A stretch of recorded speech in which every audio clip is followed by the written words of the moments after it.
ดีใจเนาะที่ว่าลูกได้เป็นฟังเป็นฟ้าเป็นครอบเป็นครัวที่ว่าได้เลี้ยงลูกใหญ่มานะก็ขอให้อันลูกทั้งสองท่านได้เป็น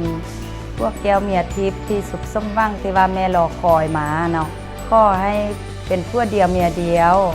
พวกหางเมียมีขอให้กระเจ้าฮักกันหลายๆคือพ่อกับแม่นะเนาะ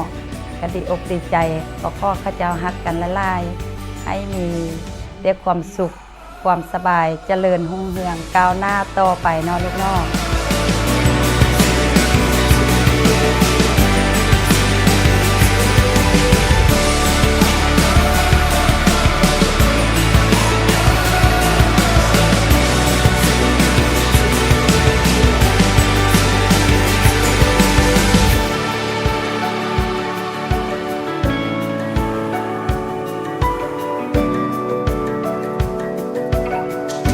คำขอบคุณพ่อแม่เด้อ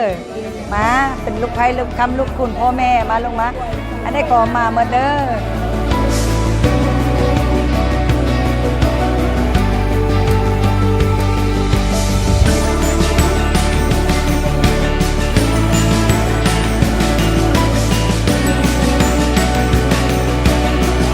นอนหลับได้เงินหมื่นนอนตื่นได้เงินแสนก็แม่นมือนี้วันนี้แก่นเท้าไก่แก่นนางก็แม่นมือนี้วันนี้เขาเต็มสร้างรถคือก็แม่นมือนี้วันนี้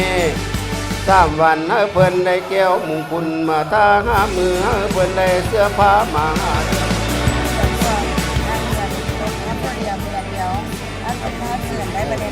ตอบแทนหายเป็นขึ้นเป็นห้อนสร้างซาหรือไปสร้างลูกพุกขึ้นแล้วก็เป็นผู้ห่างแม่มีพวกเก่งไม่ติดคนที่ไม่เซลเป็นเงินและกองทองและเข่าเงินเดือนอะไรมาเป็นอีกเงินจีบอะไรมาเป็นพันเต็มโอ้ยเงินบาทเงินยูโรอะไรมา